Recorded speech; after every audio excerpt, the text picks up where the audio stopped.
Hey there, Dave. Can you hear me? I can. You're kind of muffled. Wonderful. Welcome.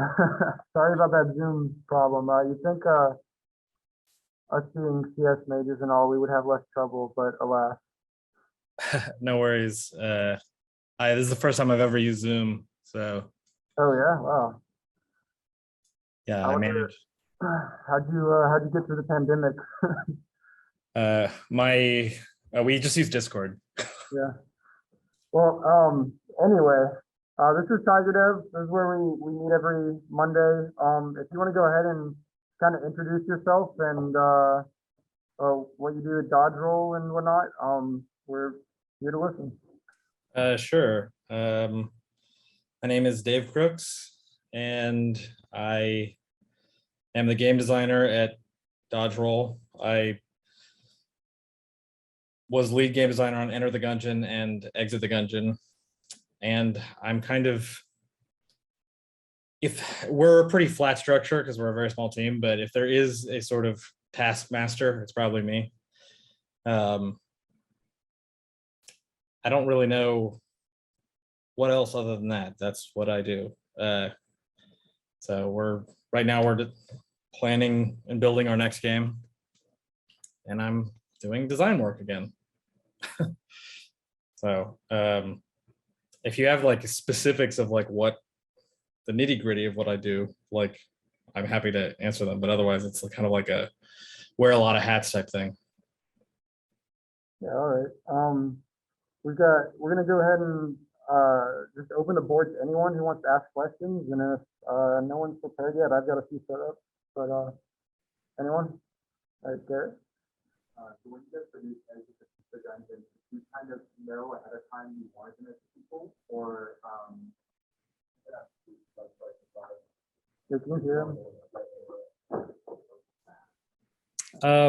That was, yeah, very difficult to hear. Sorry. We're gonna bring up our members to the computer. So when you guys developed Exit the Gungeon, did you guys already know ahead of time that y'all wanted to make a sequel, or did you kind of look at the success of Enter the Gungeon and say, hey, we could turn this into like a bigger brand? Okay, I'm actually, like, you're sounding so muffled right now that I'm going to like put in headphones. Let me see if I can. Hello? Yeah, hi. Can you hear me? Yes, but not better. How about now?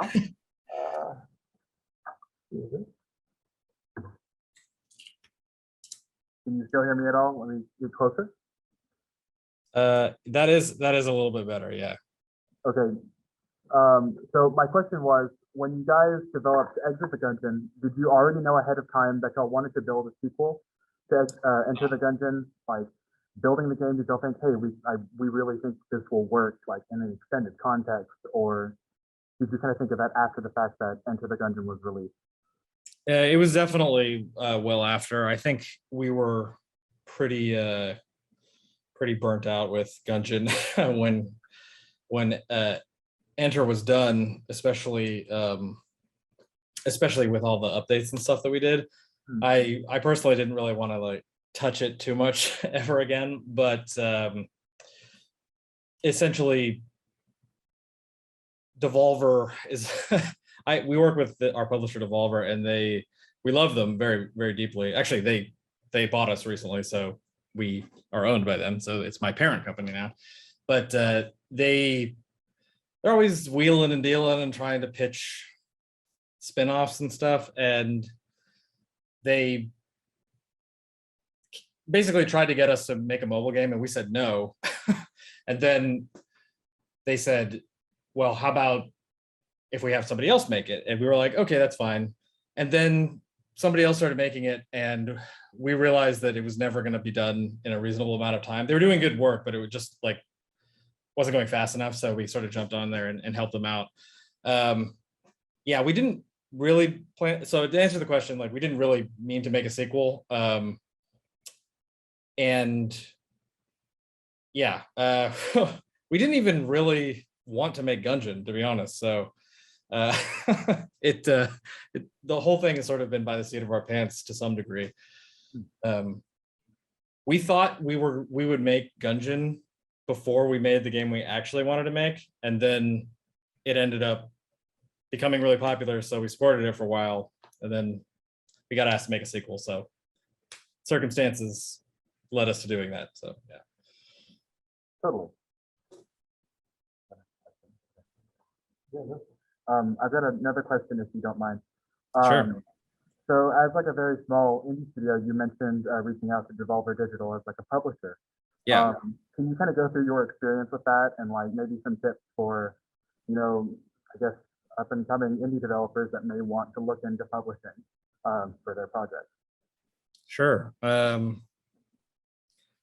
Well, the way that we got into it was, indie games were definitely a different landscape when we pitched to Devolver. That was in early 2014. And we, at that point in indie games, like, I would personally argue that this has stayed kind of the same, but at least at the time, it was like, if you want a publisher and you're an indie developer, either get PlayStation to back you, get Xbox to back you, or go with Devolver Digital.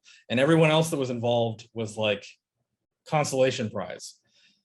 Now there's a lot more people, companies out there that are like, okay, they're kind of following the Devolver Digital model.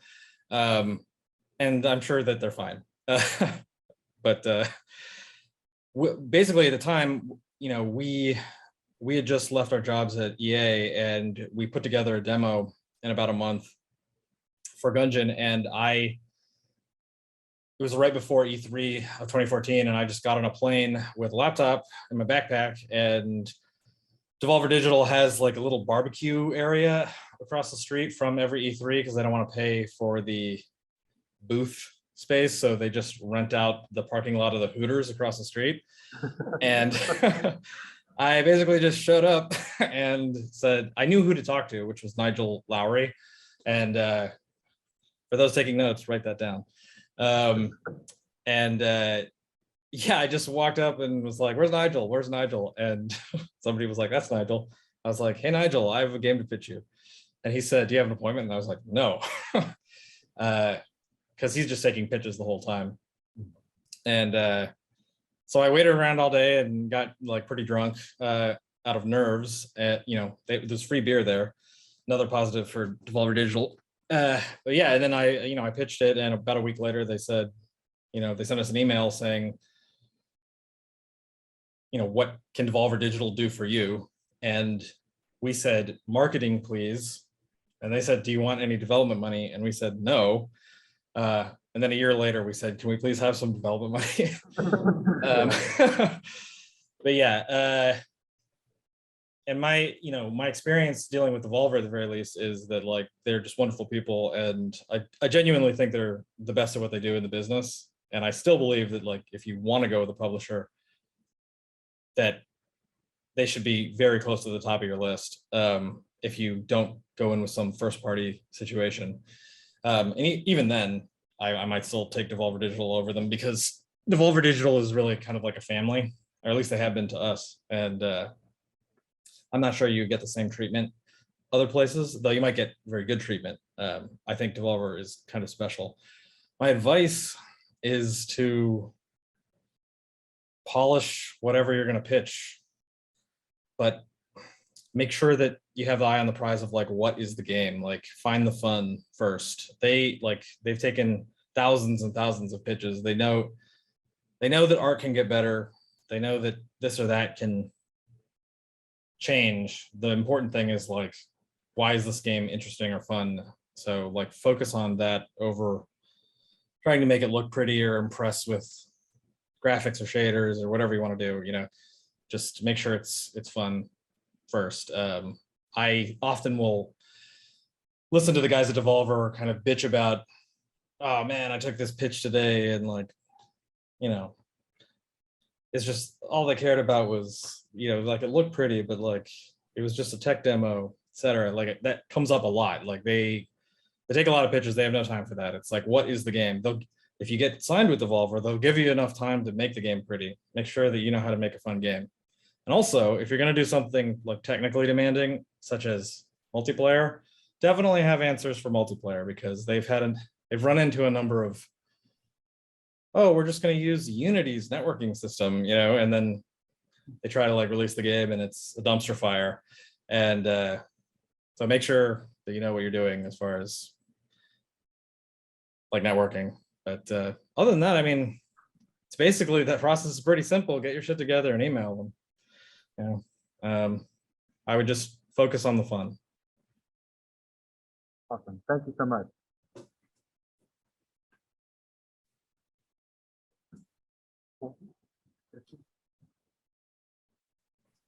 Hey, how you doing? Can you hear me? Yes, somewhat muffled, but I can hear you. Yeah, I'll get uncomfortably close to the webcam and see if that helps. Do it. All right. One of the things that really impresses me design-wise about Gungeon is the way that the difficulty ramps and the way that it kind of teaches the players as you go through the level. How early on did you decide on, for instance, the system where you can only get certain rooms if you've already been taught the mechanic in an earlier room? What exactly do you mean? I mean, I understand the general sense of your question, but the specifics of the rooms part. Okay, I might be imagining this, but I feel like there are certain nodes that kind of explain a technique to a player. Right. Maybe a room where just one copy of an enemy shows up, and then only after you've gotten that room. You can Okay, I got you. Sorry to cut you off. Oh yeah, no. Yeah, that was. I don't know how early. I don't know how early on, but fairly early on. The room authoring tool had a. You know, like everything that spawns in the room had like a check on it for how many times has the player seen this room before? How many times did they die? You know, like, and then it's sort of like clipped by how many times they died. And the idea is that one of the problems with that I had, so I don't really play roguelikes at all. I barely played any of them. I played The Binding of Isaac a little bit to kind of get a sense for what the game was, but I couldn't stand the controls. I love Meat Boy, but I couldn't stand Binding of Isaac.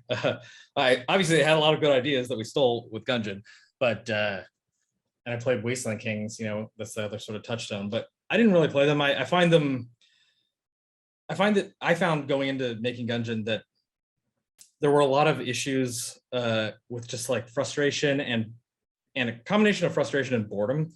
Like the earlier, and one of the big things was like the first level of most roguelikes I played just felt like I was treading water. It was like, yes, this is easy. I'm not even in the game yet, you know?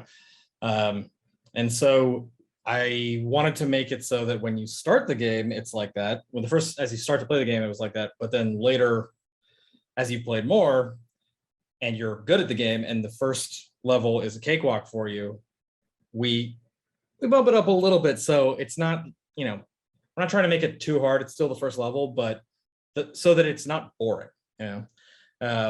And that was sort of a, you know, I would say my defining philosophy in game design is don't make anything boring.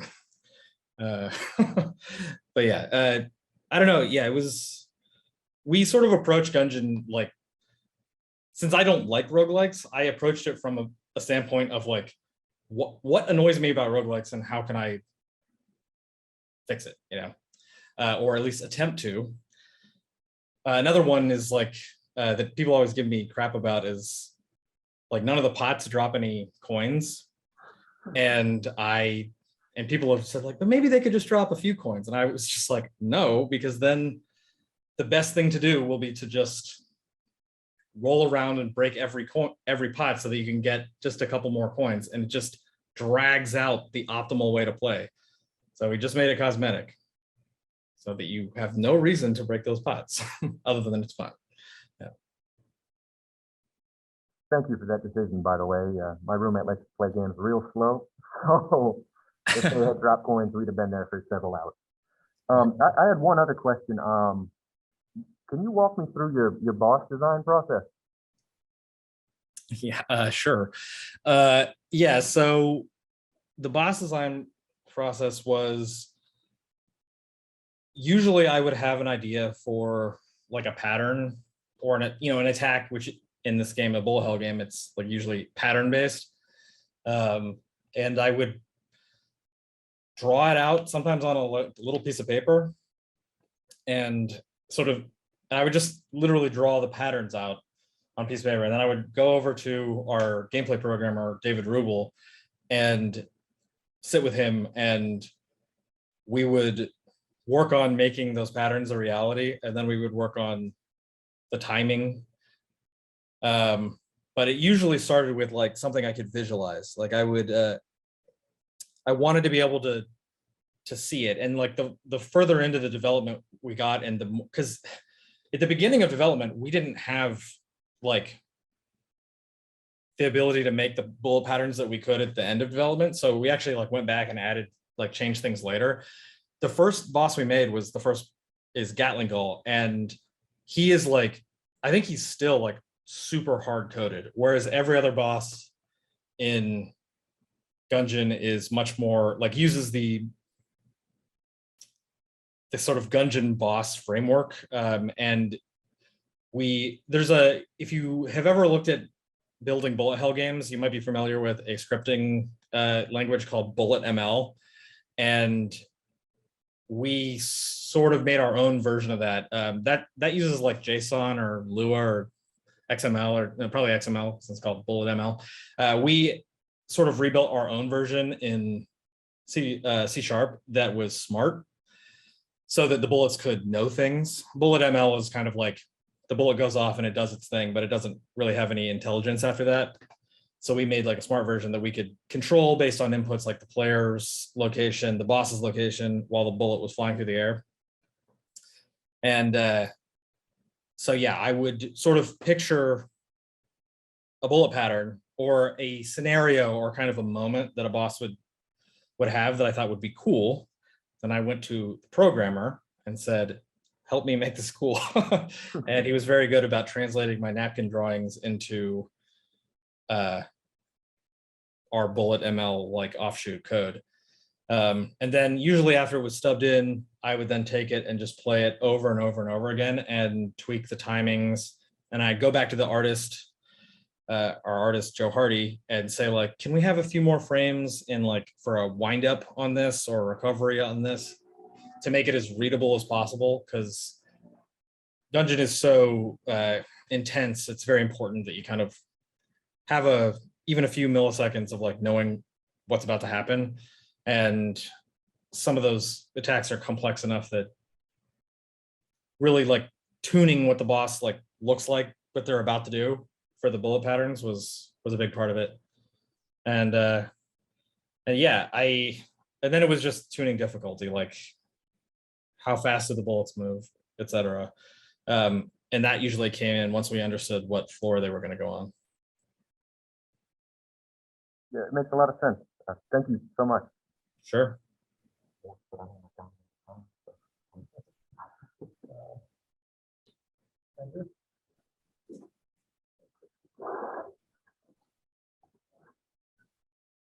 Yeah. So one of the things that I have struggled with personally is play testing, because you can only pester your family and friends so much as an indie developer. So what were the ways that you found to test new players in terms of frustration and all that?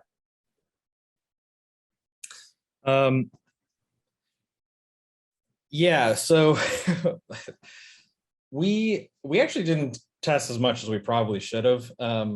I just played it a lot, and and the team played it, and we had like a good metric of like who was the best at the game. So if somebody said it was easy, I'd be like, you're not a good person to ask that. And then somebody would be like, it's too hard, and be like, nah, you're not playing it enough, you're just programming. And yeah, so I had like my own metric within the team. And then it was, Gungeon, we announced it in January of 2015 or something like that at the PlayStation Experience, and it didn't come out until April 2016. So we were showing the game at like basically every PAX, E3, whatever, at every show for a year and a half. And I sat there and watched people play. Like the unknowing public were our biggest playtesters. I would just sit behind and watch. And when somebody did particularly well, I would ask them, how did they know to do something? And just try to get information. If somebody did super terribly, like they just couldn't play a twin stick shooter, I didn't bother asking them any questions because I was just like, you don't know how to play this and I don't care. I'm not making this for you. But often if I was actually like paying attention, I could, because I know the game so well that I could see exactly what they got stuck on. I didn't really need to ask them questions. I could just watch. And I find that players are actually really terrible about explaining why they did something to you. I found it's easier just to watch, especially at PAX. Like nobody's slept and they don't know what they're doing. But but sometimes I would get somebody who like was clearly very familiar with the sort of thing we were trying to make, and I would grab their email and be like, "Would you like to test this for us?" And we had maybe a group of like 5 people that that I collected and I made give us updates, and they're in the credits too because they tested the game more than anyone else. So friends and family are good. Other than that, if you can, I mean, if you can go to a show and get somebody who's interested, that's obviously really good. Otherwise, yeah, I don't know. I mean, you could always try the internet, but I don't know if I would want to do that myself. But if I was desperate, I might. Otherwise, I would just try to keep as clear of a head as possible while you test it yourself. Okay, so find people who are tired and can get into a better convention. Yeah. I'm just trying to think of like, would I go on Reddit and try to get somebody to do it? And my answer is absolutely not. I don't know what my vetting process is for having somebody test it or giving them my email to give me feedback for my game, but it's definitely not having a Reddit account. Yeah. Well, earlier you mentioned having to put on a lot of different hats. Something that I've always wondered about is how to make sure that everyone's doing something, you know, make sure that artists have work to do while programmers are working on something, or you're still polishing the game, and also make sure you're still working on something as you're designing. Yeah.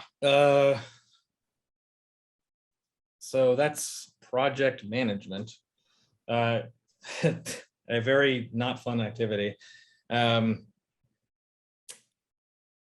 I've made a lot of lists in my time. Google Docs, usually. We've tried a few other things. It always sort of devolves into Google Docs though, because it's the fastest thing to update.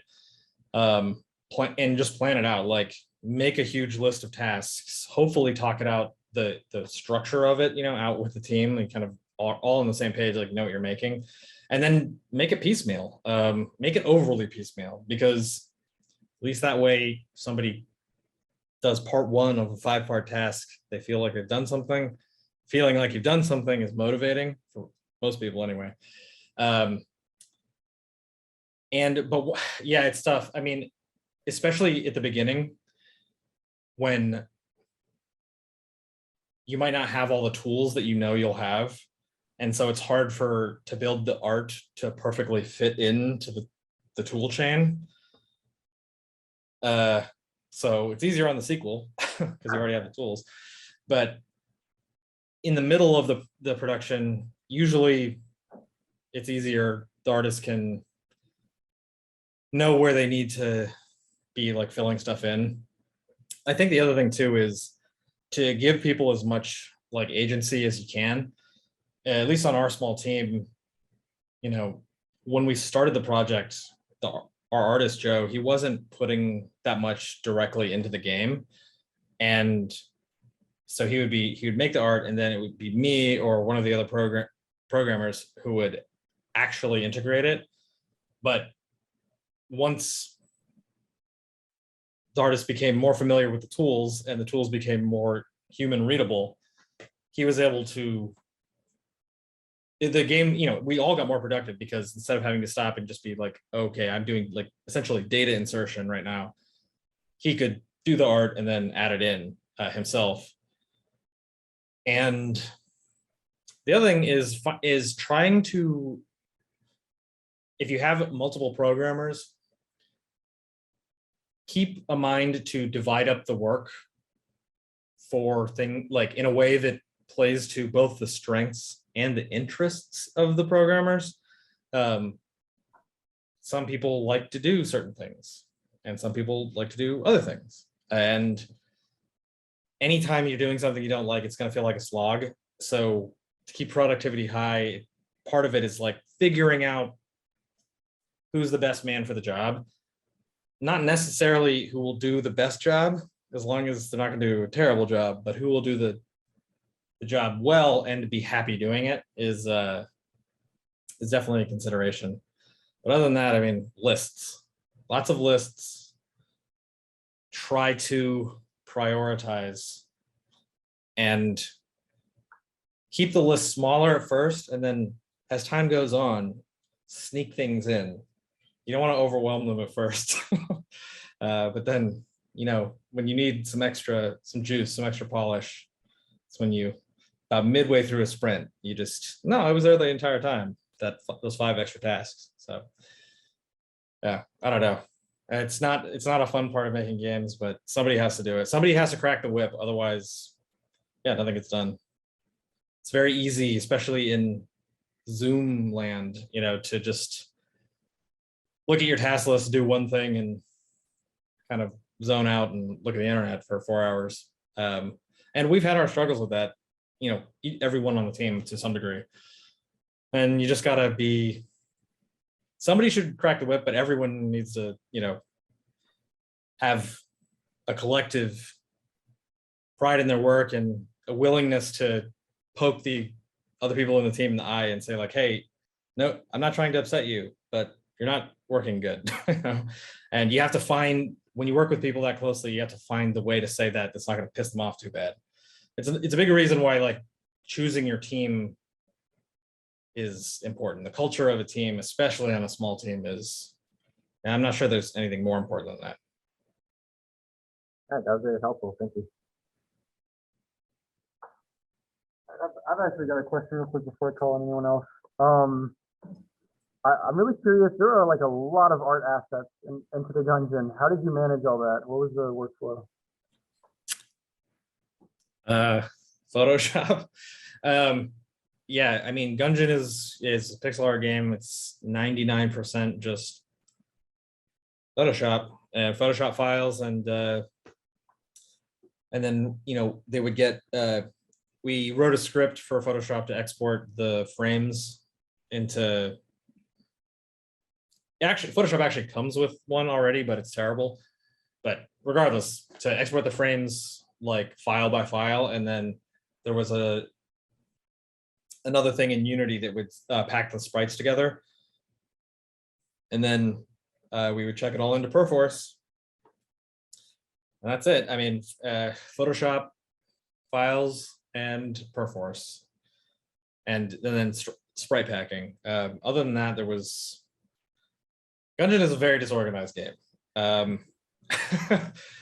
That was we're hoping in our next game to have a more structure to our folders and stuff in the project.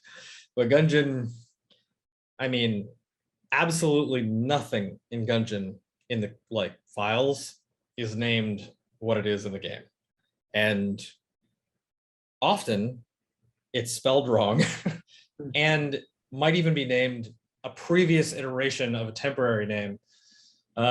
So that literally no one on the team can find anything unless you remember some in-joke for why you named it that. And I highly recommend that you don't work like that, and that you install some sort of like project linting thing into Unity so that it will like rename stuff for you. Basically our artists just made a lot of Photoshop files and didn't organize them super well, and we didn't help them. So yeah, they're just like over 13,000 sprites or more. Wow. in Gungeon, and yeah, we just did our best. At least in pixel art, it's not a whole lot of data, but that's it. So I wish I had a better answer for you. No, thank you.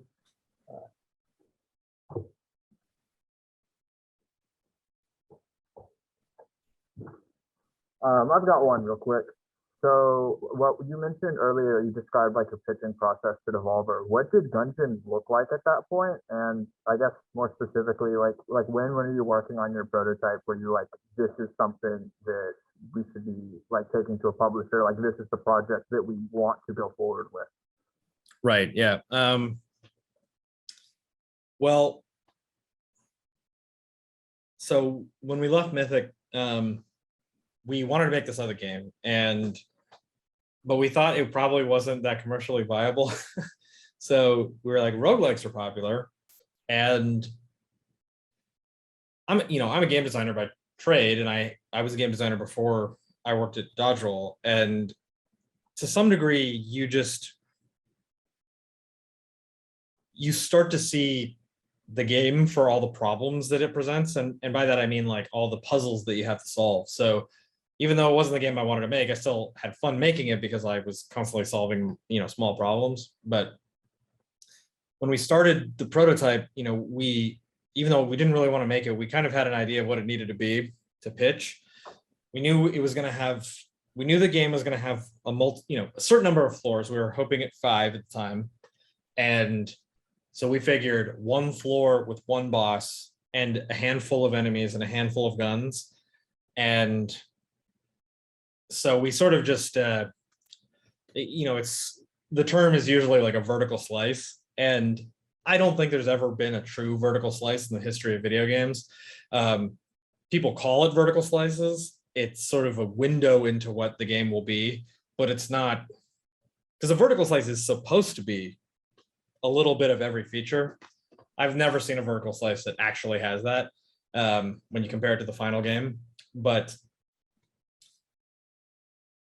yeah, we were like, okay, what does it need to be? 1 floor, 1 boss, handful of enemies, handful of guns. And so we had 1 month to build it and 4 weeks. And it basically was that. We did just the first floor with the pilot, and there were like there were probably like 20 guns. One of the things we built very early was the bones of a gun making system. It didn't have all the features that it eventually would have, but we could do all of the basics of like just shooting projectiles. Like we didn't have freezing or fire or anything like that, like status effects. And there were no passive or active items. There was a shop, but it was not even close to the final code for the shop. It was just a hard coded, you walk in and if you press E next to one of the items, you get it, and the art was mostly the same as it was final, but we did a lot of, we fully redid the lighting later. And I think in the tiles for the original were like the first floor were worse and more brown colored, I think. Our bullets were also super tiny. Like the bullets in Gungeon are really big. The initial ones, and you can still find the screenshots, they were only like 4 pixels.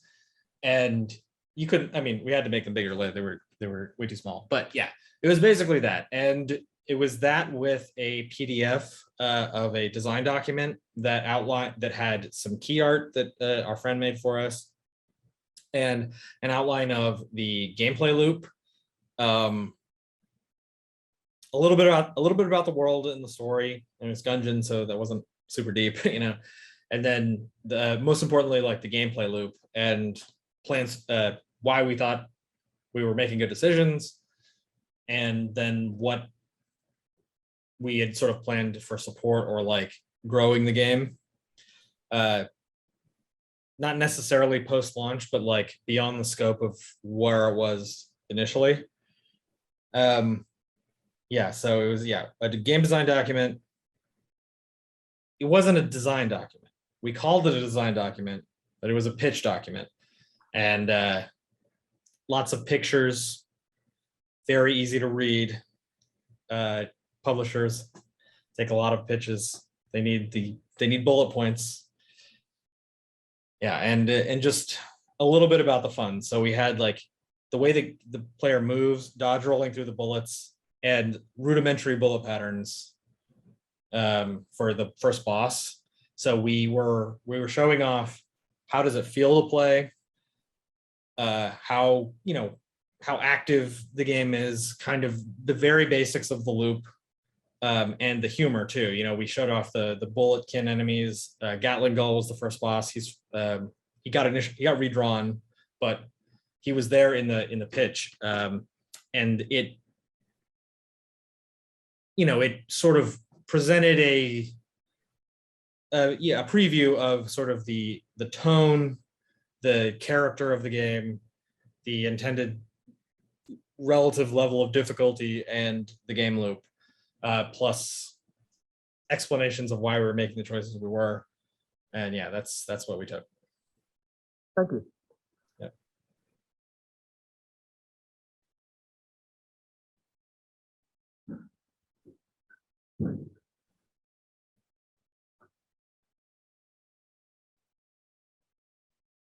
Can you hear me? Yeah. Well, we don't have much time left, so for the sake of letting everyone get their questions in, I'll give you two, and you can just choose one. The first Okay. one is the design of the blanks and the dodge rolling in Gungeon makes it feel like very almost arcadey in a sense, since the blanks themselves are very reminiscent of like old shooter bombs. I wanted to ask what the design process for that was, and the second question is what was the process behind making the secondary content for A Farewell to Arms? Like, was the team more organized, or were you guys did you have a similar thought process? So just take your pick. I think I can answer both those pretty quickly. So the dodge roll and the blanks both come from, they both have their genesis in shmups. I'm a huge fan of Ikaruga, and the whole, like, if you play that game, there's two colors of bullets, there's a button, switches your color, you can absorb one color, you get hit by the other color, and you use that button to flip-flop in between the patterns. Also a massive fan of Dark Souls. And Dark Souls, has this iframe dodge roll.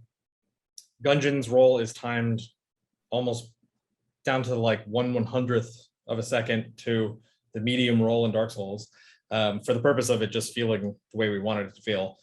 And it was sort of a combination of the idea of like, we can throw more bullets at the player if we give them a way of nullifying some of them. And that was the literal like pitch for the game, was Dark Souls plus Ikaruga. Gungeon. Like that was the first decision about like what is the game, before the bulletkin, before anything else. The blanks, I think it came up in the first week. We didn't implement them until probably the last 6 months or something. But it was always meant to be there. We wanted to tune every boss so that you could be beaten by a skilled player without ever needing to use a blank. And then we added the blanks so that other people could play the game. But yeah, it's directly from shmups. I mean, that's exactly what it is. So yeah. And then the other thing is, by the time we got to Farewell to Arms, we had so much of a backlog of ideas that got cut from the original game, cut from Supply Drop Update, cut from Advanced Dungeons and Dragons, that we just had this huge list of things that we wanted to put in that we never got to. And then we had a secondary list of things that were like, we know, since the last update, here are the things that the community has asked for. And we just did triage on the two lists and came up with what we could do in the amount of time that we were we could work on it before we put a bullet in our brains. So that's it. Yeah.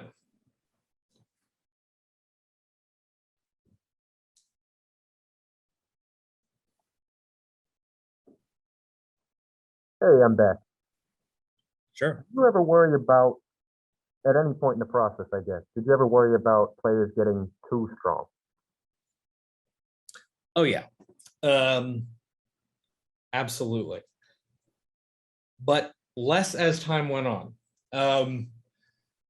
In the initial release of Gungeon, I was more worried about that. And there's a system in the game called Magnificence, which like items and guns of certain quality apply to a hidden stat called Magnificence, and which is just a stupid name for it. But the stronger you got, we would tone down the likelihood of future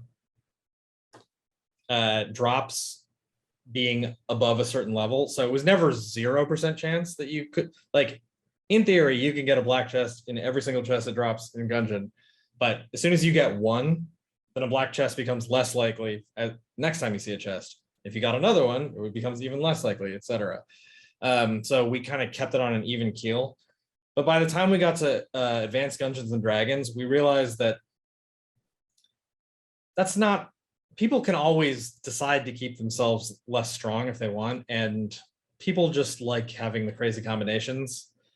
And so that's where the synergies came in. Like Magnificence still exists in Advanced Dungeons and Dragons. And I don't think it's changed I don't think I even tweaked it.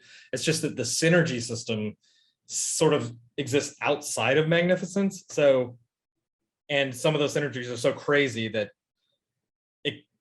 Magnificence might as well not exist by the time you're playing Advanced Dungeons and Dragons. We knew that there would be some people who would not like how much easier Advanced Dungeons and Dragons made the game. So there's an option that I'm sure nobody uses in the settings to change the loot profile back to the original version. And I don't know why you would use it. It's definitely a more fun game with the new system. But yeah, so to answer your question, I was very concerned about it. And then once people kind of accepted that Gungeon was a hard game, I was more willing to let them be overpowered, because I don't know, maybe my ego about it changed. I don't know. Maybe at that point I was just like, let them eat cake. I have no idea. But I do think it's a better game for the changes we made. But I don't think that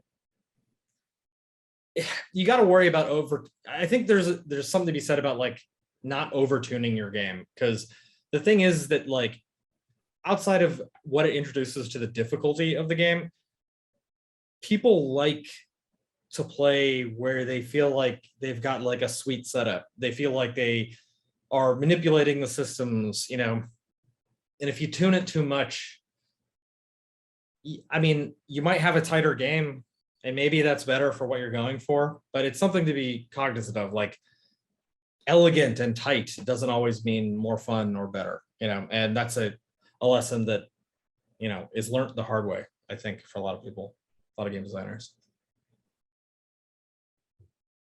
Thank you so much for that. All right, last call for questions. Yep.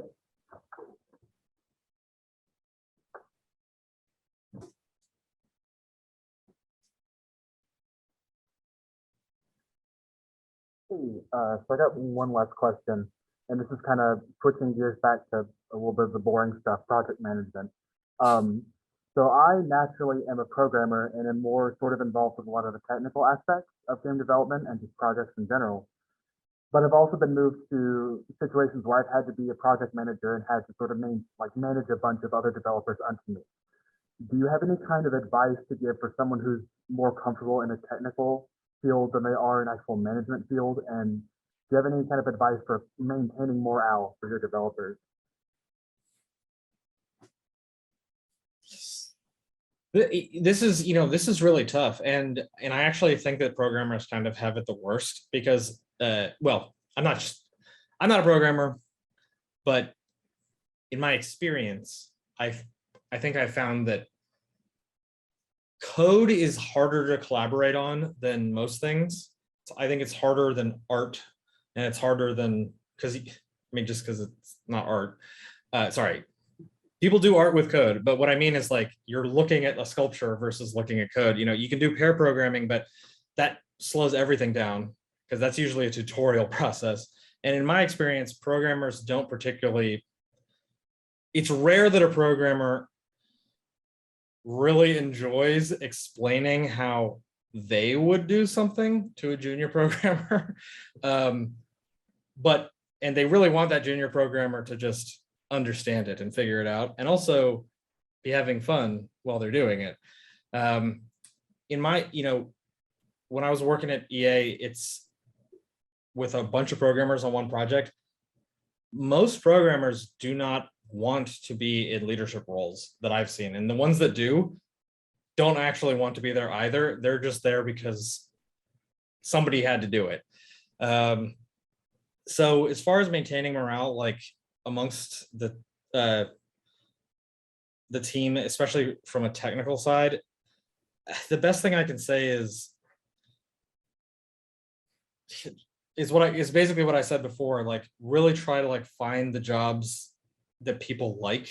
You eventually everything has to get done, but try to assign the person who will have the most fun doing it, because otherwise you're going to get a lot of annoying questions all the time and how to explain it. And it also comes back to like, who is the right person for the team? I mean, like you can't always choose your team, but it'd be great if you could, because it's really tough. You have to, I don't know, man. That's the hardest question ever. How do you make people happy when you don't want to have to hold their hand all the time? I